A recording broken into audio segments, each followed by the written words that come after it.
O amor entre irmãos.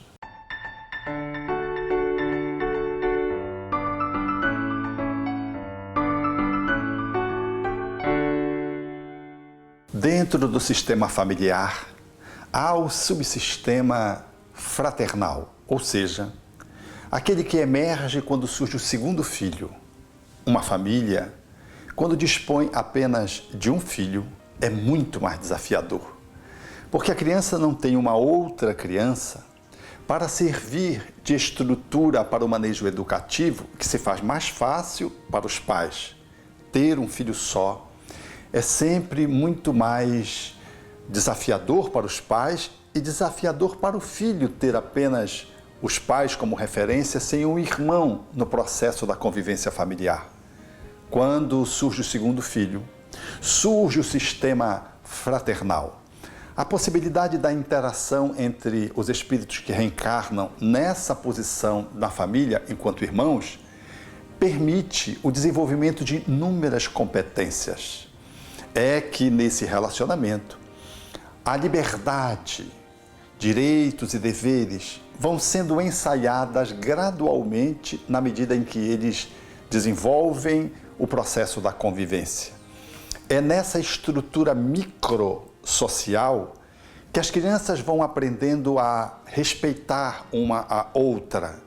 quando uma subtrai o brinquedo da outra, quando o alimento precisa ser compartilhado, quando uma criança está brincando e agora precisa ceder o lugar para outra. Esse movimento de compartilhamento, de cessão de direitos ou de observância de deveres, ele é fundamental para que as crianças aprendam a desenvolver naturalmente essas habilidades que nessa estrutura de família vai se consolidando na matriz mais fundamental, que é a formação da personalidade na primeira e depois na segunda infância. Assim sendo, é de fundamental importância essa estrutura e os pais devem deixar as crianças desenvolverem por si mesmas, tanto quanto possível, esse exercício fundamental dessas habilidades que falam de limites, que falam de invasões. Quando uma criança agride a outra, por exemplo, cospe na outra, puxa o cabelo, que é muito comum entre as crianças estabelecerem esse nível de conflito, é aí que está posto no palco da existência corporal a possibilidade de uma intervenção para o processo educativo. Porque todo esse material é material que vai ajudando os pais nesse manejo fundamental para que as crianças aprendam a respeitar o corpo do outro, o espaço do outro, o direito do outro, aquilo, portanto, que lhes pertence ao outro. Assim sendo, quando uma criança, por exemplo, ganha um brinquedo e o pai sugere que ela dê o mais velho para uma outra criança ou para o irmão, ela está fazendo um exercício de fraternidade, de compartilhamento, de solidariedade. Ela vai aprendendo desde cedo a não acumular. Quantas crianças, os seus quartos, não há espaço de tantos brinquedos. E às vezes elas brincaram uma vez só com o brinquedo, de tantos brinquedos que elas ganham, notadamente quando são crianças que são as primogênitas ou quando surge a segunda, já há uma avalanche de brinquedos em casa, cuja possibilidade de brincar, o primeiro filho nem conseguiu usufruir tanto. E o segundo vai entrar nesse esquema. E quando surge o segundo, avoluma-se dentro dos quartos da criança ou na casa a multiplicidade de jogos sem que a criança faça usufruto deles. Já aprendendo desde cedo não só o consumo, mas a acumulação, o exercício do egoísmo, que infantilmente é natural, mas que esse manejo educativo vai favorecendo que as crianças, os irmãos, eles partilhem entre si e partilhem com outras crianças. Ganhou um presente novo, o lar deve permitir, favorecer que as crianças possam ofertar o brinquedo antigo,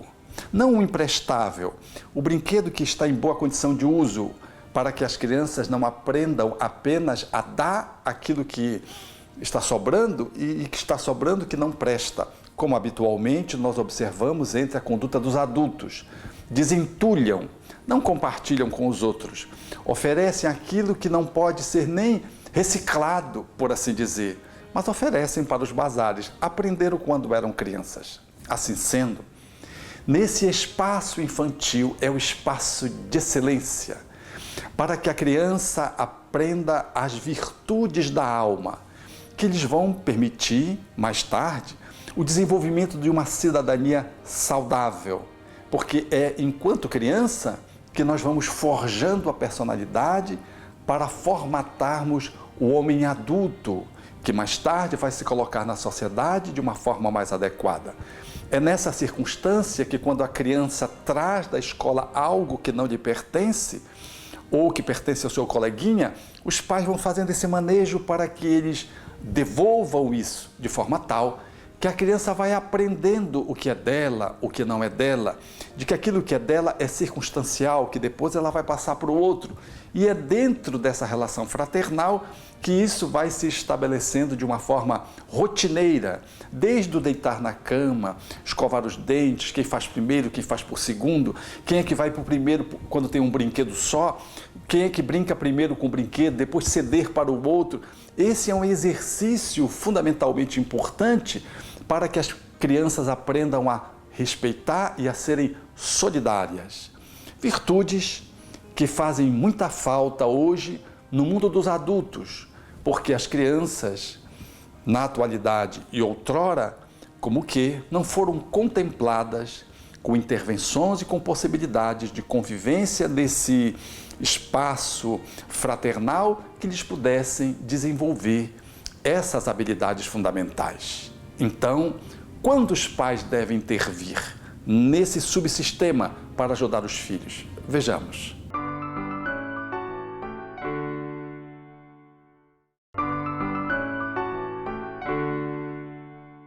Assim sendo, quando do processo educativo, é muito comum os pais fazerem uma intervenção demasiada junto aos seus filhos. Há esse relacionamento entre 2, 3 irmãos, e eles o fazem,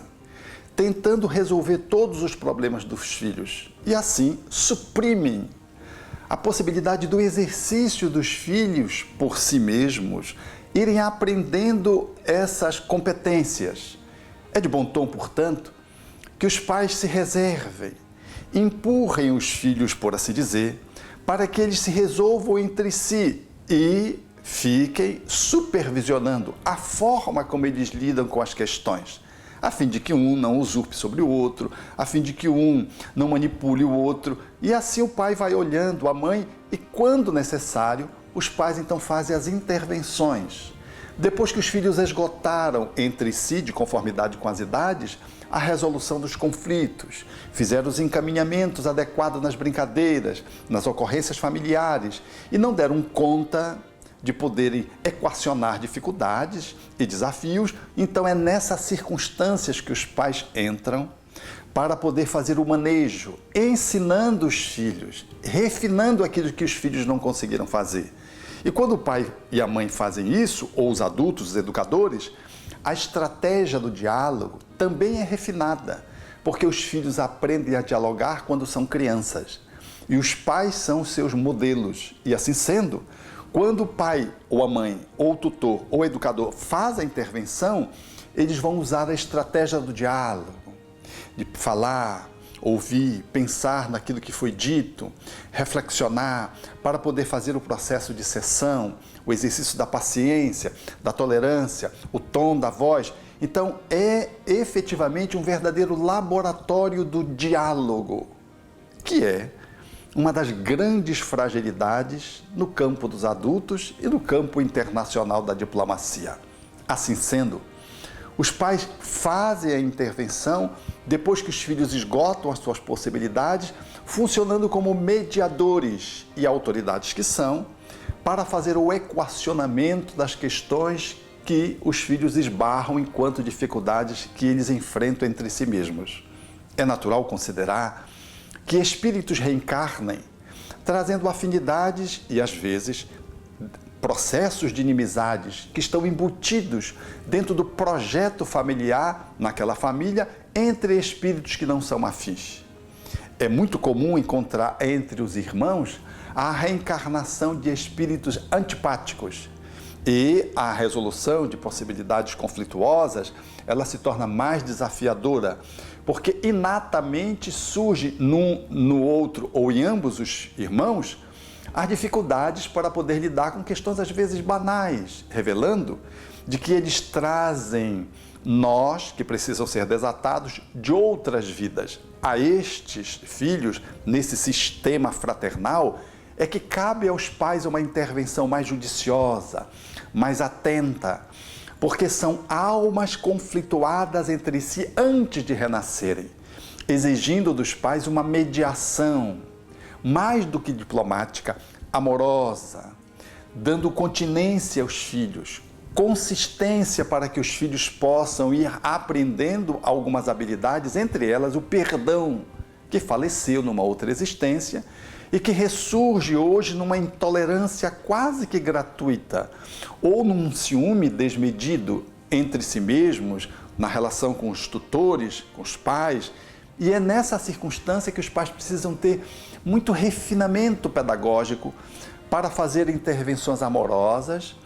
que se revistam de firmeza, mas que necessariamente tragam um conteúdo de afetividade capaz, nessa malha de sentimento, permitir que os filhos possam ir desenvolvendo as habilidades ao tempo que vão dissolvendo conflitos que ficaram para trás. Desse modo, é de bom tom perceber que é nesse espaço que nós vamos exercitando o amai-vos, a que Jesus se referiu àquele tempo, 2000 anos atrás.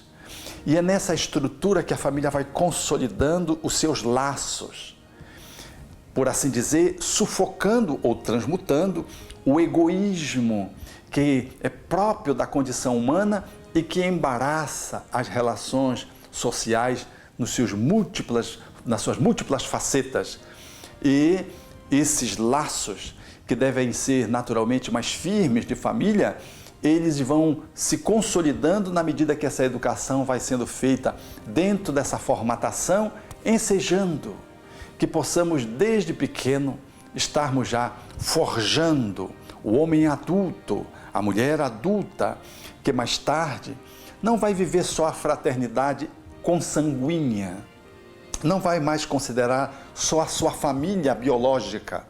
mas em função da atuação dos pais junto a elas e do exercício que elas fizeram entre si e com outras crianças, elas vão entrever uma fraternidade sem as fronteiras do lar, sem as fronteiras da família consanguínea, dando ensejo assim a de que possam se colocar no mundo,